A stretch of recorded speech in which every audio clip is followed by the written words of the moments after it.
Hi, everybody. So today what we're going to be talking about are amino acids. Now, amino acids are the building blocks of proteins, and it's possible that if you've talked to your friends who have taken this class before, they've maybe tried to present amino acid structures as the boogeyman of biochemistry. I assure you that's not the case. We're going to go through quite a bit of them. Now, when it comes to this topic and everything that I'm wanting you to know about amino acids, there's quite a bit to cover.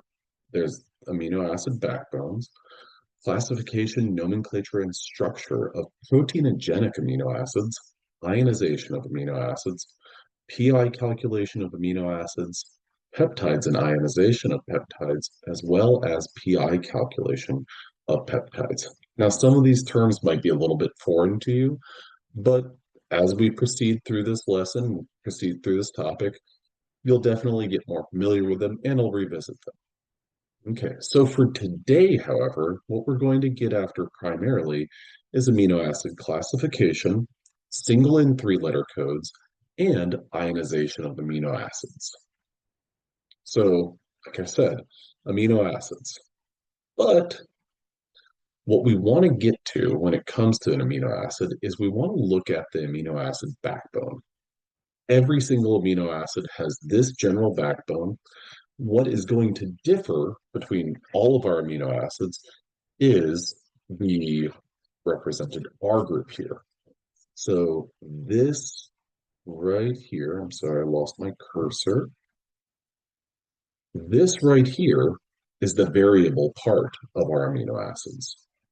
Now, whenever I think about an amino acid, I think that it's helpful to kind of throw back to a Gen Chem 1 or a Gen Chem 2 class, where you were introduced to acetic acid and ammonium. Now, if you remember, in Gen Chem 1, one of your polyatomic ions that you had to learn was probably acetate. The other uh, polyatomic cation that you had to learn was ammonium.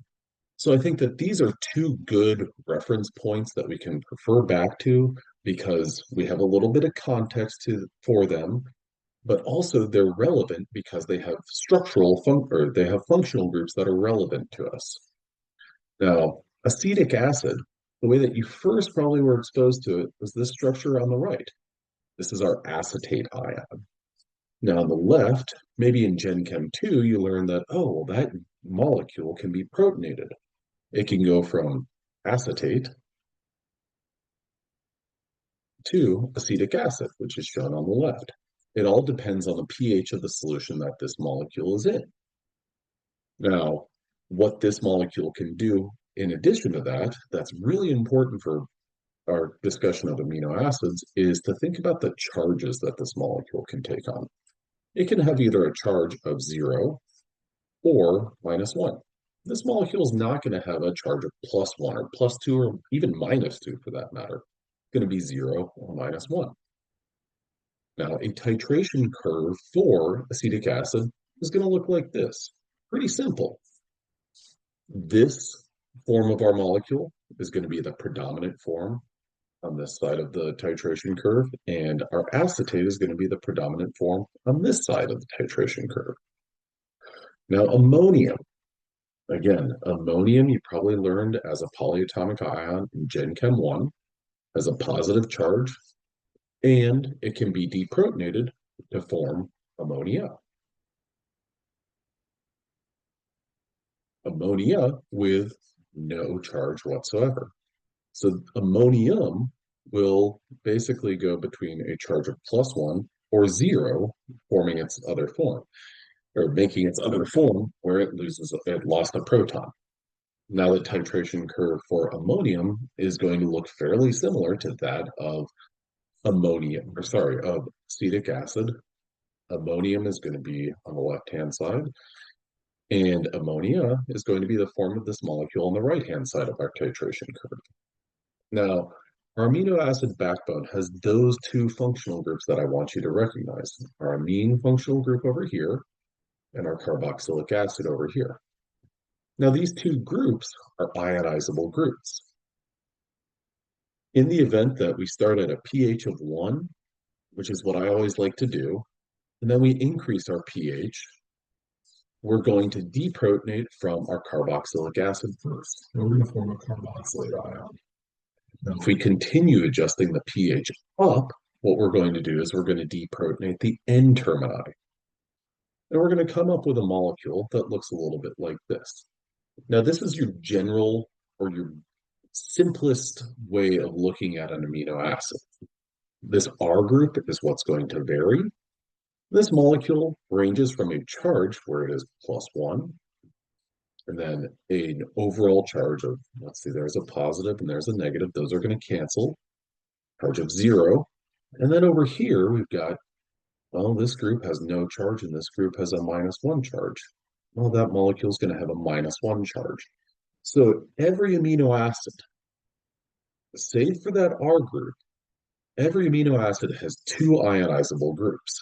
And every amino acid can range from a charge of +1 all the way to -1, depending on the pH that it's in. So the titration curve for every amino acid is going to look a little bit like this.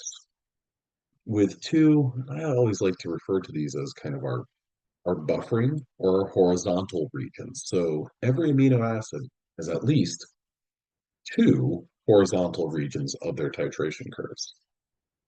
Now, what this shows, or what we're looking at here, are all of the predominant forms of this molecule. We've got the protonated form over here, which is going to be predominant right here. We've got a group or a form of the molecule where our carboxylate ion is present, in which case this is going to be the predominant form from here to here.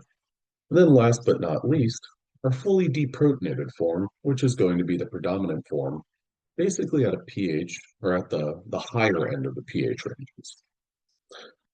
Now, this is we're talking about amino acids, but more specifically, we're talking about proteinogenic amino acids. So we need to kind of tweak this so that we're all on the same page. We're talking about the molecules that are used for synthesizing proteins, that are building blocks of proteins. So more specifically, we're talking about proteinogenic amino acids. Now, when it comes to proteinogenic amino acids, these are your 20 most common proteinogenic amino acids. Now, there are some sources that you'll look at where you'll see 22 proteinogenic amino acids that are identified, but I'm going to focus in on these 20. Now, the next thing that I want to make sure that you're familiar with is I'm drawing all of these molecules at a pH of 1. So this is not at a neutral pH. This is what was most helpful for me as a student. It was most helpful for me to, understanding that this is not a biologically relevant pH, but it was helpful for me to understand and process this information. Now, if you go to Wikipedia, you're going to find all of these molecules depicted at a pH of 7. But I just want to start out or I like to start out this way because I'm saying every single place that I can put a proton, I have. So everything after this, all that I'm doing is I'm removing protons, I'm deprotonating the molecule. Now, I'm expecting that you know these 20 structures, that you can identify these structures by their name, by their code, any sort of specific codes that they're used or that are used for them. But these are the structures that I want you to know. Now, with that said, I was just telling you about what was helpful for me, drawing at a pH of 1. I stand by that. What's also helpful is to take, rather than these 20 structures and just saying, aha, rote memorization, I'm going to commit these to memory, I'm going to get some flashcards, and I'm just going to burn through them. That's helpful. This consistent practice, that is helpful. But I think that lacks a little bit of, maybe I'd say, originality, but also kind of efficiency and helping yourself out with this. So we can take this block of 20 structures and we can classify them or come up with different groupings. Now, what we can do is we can look at their structures and try to come up with a rationale or a way of dividing them. We could say, let's look at and let's divide this into a group of molecules that are achiral, and then all the other amino acids that are chiral. Now, again, with efficiency, we've gone from having to know one group of 20 to now we have two different groups. But one of those groups only has one member. So maybe classifying them based on chirality isn't the most effective. But this is nonetheless true. Glycine is the only achiral amino acid, or a chiral proteinogenic amino acid. We could also look at the R groups and say, oh, well, there's some amino acids that they contain something other than just carbons, hydrogen, and oxygen. You need to see methionine and cysteine. Those two amino acids have sulfur in them. Okay, well, that's definitely an improvement over simply classifying them by chirality, because now we've got two groups, and well, one has two members, and then another has 18 members. Or you could say, well, I want to classify these structures based on what they were extracted from. I want to classify into all the amino acids that were originally discovered in asparagus and those that were not. And you'd find, well, asparagine.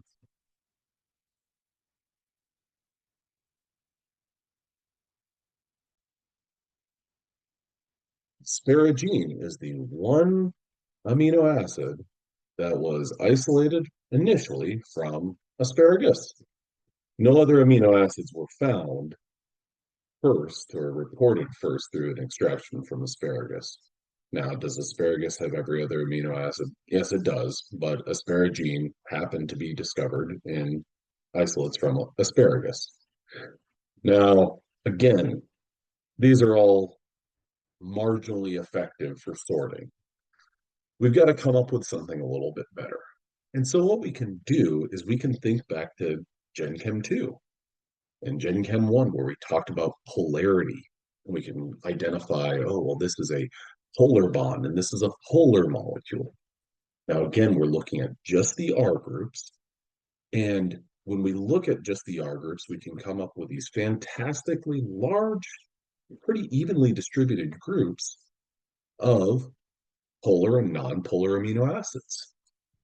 And we find that there's approximately, well, let's see, there's 1, 2, 3, 4, 5, 6, 7, 8, 9 in our non-polar group, and then there's 11 in our polar group. So that makes it, if you think about the phrase divide and conquer, we've taken 20 and we've divided it almost completely evenly. This is also helpful because of the fact that when you look at these different R groups, you can use some of the tools that you learned in Gen Chem 1 and Gen Chem 2 and think about electronegativity and think, okay, well, there's a nitrogen here, there's an oxygen here, there's an oxygen and a hydrogen. So you're kind of processing that so that when you look at that molecule, you're not thinking about, okay, what did that flashcard that I made say? Instead, you're thinking about, I understand the rules, or I understand when an atom is more electronegative than another, that looks like that's going to be polar. And this is helpful for that reason. Now, with that said, you can also, or there's one kind of overlapping group that captures tyrosine, tryptophan, and phenylalanine. Those three amino acids all kind of stand out because they have aromatic rings on them. Now, two of them fall into the non-polar category, whereas one falls into the polar category. Now, with that in mind, I think that going with this idea of polar versus non-polar is helpful because what you can do whenever you're studying these structures is you can say, I'm going to focus in on my polar residues. And I'm going to go through those polar residues. Now I have 9 structures to learn, as opposed to 20. It's a little bit easier to process that information. But the great thing is when we think about amino acid or proteinogenic amino acids, we can actually take it one step further. We can say, well, let's look at our polar residues. But then there's a group of amino acids that are classified as the polar negatively charged residues. Those are glutamic acid and aspartic acid. So we've gone from 20 structures down to a group of 11 polar residues. And now we're down to two. So if you were to spend a day saying, I'm going to learn the structures of bipolar negative residues, boom, you've got them right here. Now, what's great about these two amino acids is that they both have a very similar structure or a very similar R group. What differentiates between these two is CH2. That's it. That's the only factor that differentiates these two amino acid R groups from one another. They both have a carboxylic acid functional group. They're largely very similar in terms of the sorts of interactions that they can participate in. But these are our two polar negative amino acids. Now, after you've spent a little bit of time on those residues, you can go and continue looking at those polar residues and find, well, something to complement those negative residues are your polar positive residues. Now, the polar positive residues are lysine, histidine, and arginine. Now, these terms, positive versus negative, where is that coming from? Well, that's coming from the presence of a that's coming from whether or not they have a positive charge or positively or negatively charged R group at a pH of 7. Lysine, histidine, and arginine, they have at least some of that molecule is going to have a positive charge at a pH of 7. Now, that's one helpful thing that you can do. Just break these groups down further and further. And so now if we think about the 11 polar residues that we were looking at just a moment ago, we've taken that group of 11 and we've cut out two, and then we cut out three more. If we know our polar negative and our polar positive residues, we have five of those 11 residues down. Then if we think about our aromatic residue, now we've got six of those amino acid R groups down, and we're left with five polar uncharged residues. Now, this is where we're going to be. I would say that these are effective ways of breaking this information down, looking at the polar negative and polar positive residues. Now, I want to take a little bit of an aside here and introduce you to this woman here, Dr. Margaret Oakley Dayhoff. She was a bioinformaticist in the 1950s and 60s, and well beyond that as a part of her career, but she was a PhD student in the 50s and 60s. And she was studying protein structures, and she was doing sequence alignments of proteins. And what she recognized that was that when she was doing these alignments, these structural or these sequence alignments, she was recognizing that there was a problem, that the names of proteins were entirely too long. So she said there's got to be a better way.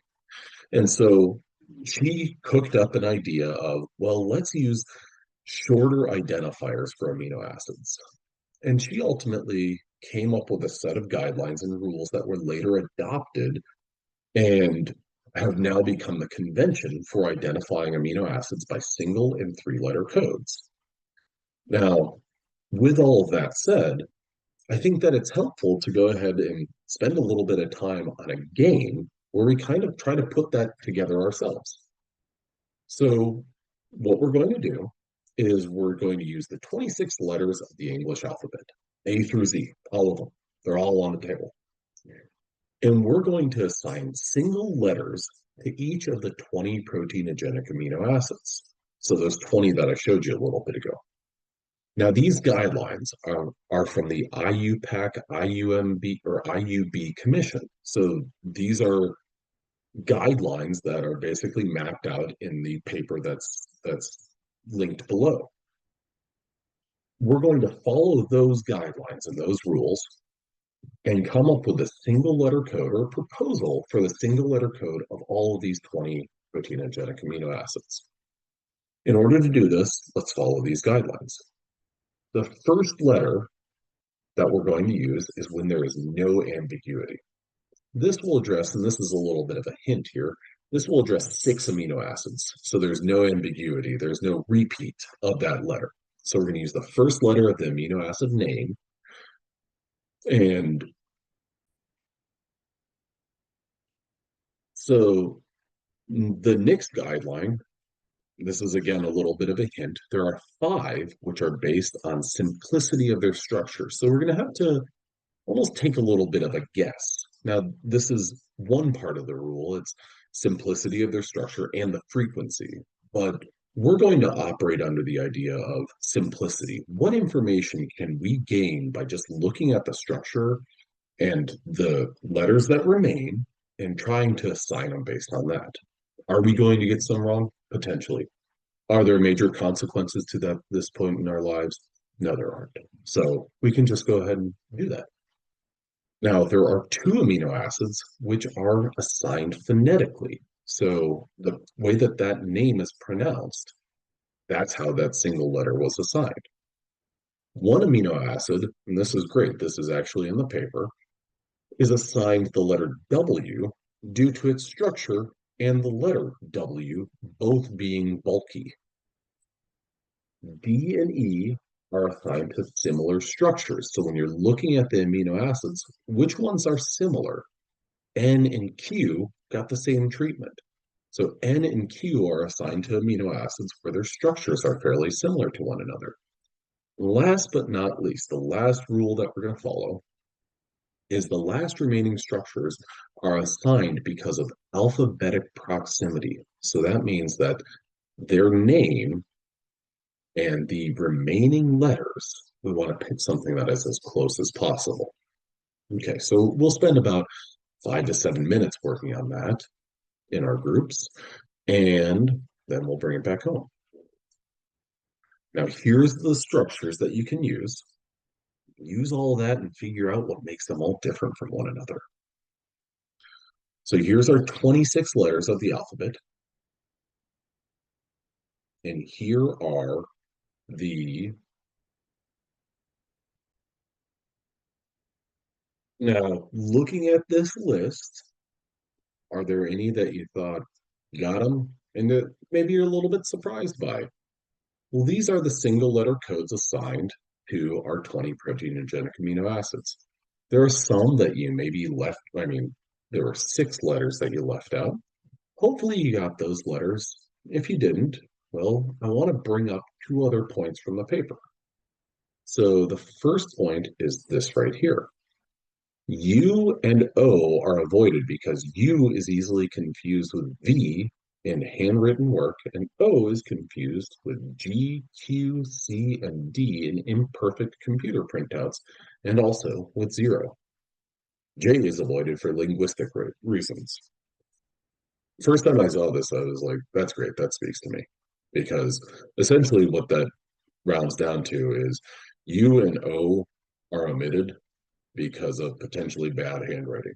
And as a person who doesn't have the best handwriting, I appreciate that. I feel heard. Now, J is avoided for linguistic reasons. I think that's kind of interesting. It's just, well, we just left it out for linguistic reasons. What those are, I'm guessing it has to do with other languages. Now, the other point that's worth mentioning, and maybe you had some that ended here. So 2 other abbreviations are necessary in order to avoid ambiguity. B is assigned to aspartic acid or asparagine when the distinction has not been determined. So that means whenever someone's analyzing a protein and they can't tell if it's an aspartic acid or an asparagine in a specific location, they'll use B. So B is used, but only in uncertain places. Z, the same thing for glutamic acid and glutamine. X means the identity of the amino acid is undetermined or that the amino acid is atypical. So of our 26 letters in our alphabet, truly U and O are out, J is out, and B, Z, and X are all used, but under certain circumstances. But these catch our 26 letters, or 20 letters, I'm sorry, of our 26 letters from our alphabet that we're going to apply them to. Now, in addition to single letter codes, there are also 3-letter codes. So here's what our 3-letter codes are assigned. Now, these are largely following the first 3 letters of the alphabet, or sorry, the first 3 letters of the name. So you'll see some overlap there. There are some outliers, and then there are some like isoleucine. I think that if you use ISO, I mean, that would just run into issues of, is this an isomer of this amino acid? So just to avoid confusion, or one reason was to avoid confusion, ILE was selected. Now, overall, here are our polar positive and polar negative residues with their single and three-letter codes next to their structures. This is going to be a valuable resource whenever you're kind of dissecting these down. Now, here are our non-polar residues, as well as our aromatics, or non-polar aromatics, with the single three-letter codes and the full names by each of their structures. When it comes to looking at those structures and processing them and understanding them, I think there are some important places that you can go to. First of all, we have a series of diprotic amino acids. And these are all the single letter codes for our diprotic amino acids. So basically what that means is the R groups for these are not ionizable. Whereas our triprotic amino acids are listed below here, the single letter codes for those triprotic amino acids. Now what you'll notice is that arginine, lysine, histidine, aspartic acid, and glutamic acid, all examples of amino acids that are triprotic and they are positively or negatively charged. Cysteine and tyrosine, by contrast, are not. They do not have a positive or negatively charged group at a pH of 7. So what this means is that these triprotic amino acids, they have an ionizable N termini, C termini, and R group. What I'd like to do is basically show you that all of these amino acids depicted here, they're going to have a titration curve that looks a little bit like this. Okay. Now, these points can shift up or shift down ever so slightly, but this is going to be pretty much it. Our triprotic amino acids, they're going to have a titration curve that looks a little bit like this. Again, with some of these pKa's, some of these points are going to shift up and down, but largely that's what they are going to look like. Now, what I want you to also notice is that all of our triprotic amino acids, they come from the polar group. There are some polar residues that are diprotic residues, but our triprotics are all polar. They're either polar uncharged, polar positive, or polar negative. Now, just as an example, I'd like to go ahead and show you aspartic acid. Now, aspartic acid is going to have a titration curve that looks like what we'll see in just a moment, where we've got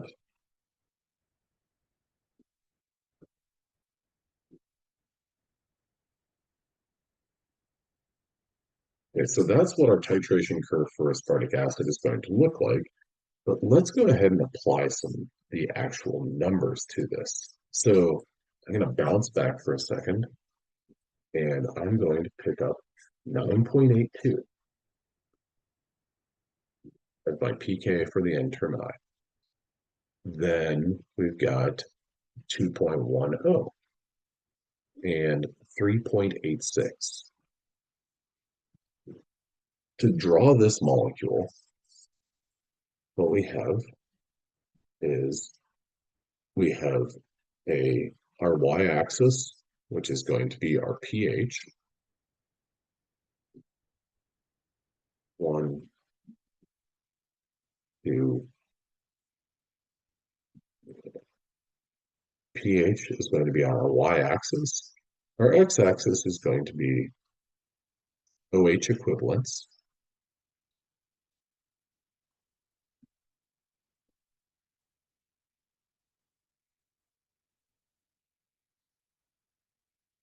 So this will be 2.1.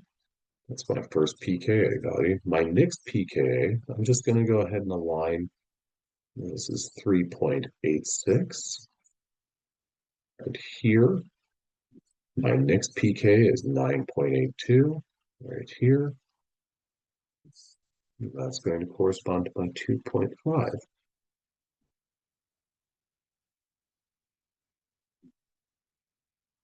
I always like to just give myself a clear definition of my buffering range of my titration curve.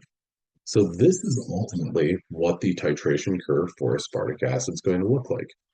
This form where the molecule is completely protonated, that is going to be most common up until a pH of 2.1. As soon as the pH is 2.1 or higher, well, then we're going to have this proton is going to be gone. So that group's going to have a negative charge there. Okay, well, we're going to get more into amino acid ionization a little bit later. What I've posted on our Canvas page is a nice little worksheet like this. This is a vector image, so you can expand it up as much as you want. But I like this because it helps me, I can make this, I want to learn the structure of glycine. So I can practice drawing glycine at a pH, so 0.5, 1.0, 1.5, 2.0, 2.5, and 3.0. So I can go ahead and draw in my molecule here, can calculate the overall charge of it here. Then I can draw, well, whenever my pH is above this point, what does my molecule look like? So this is just a good practice page that you can use on your own.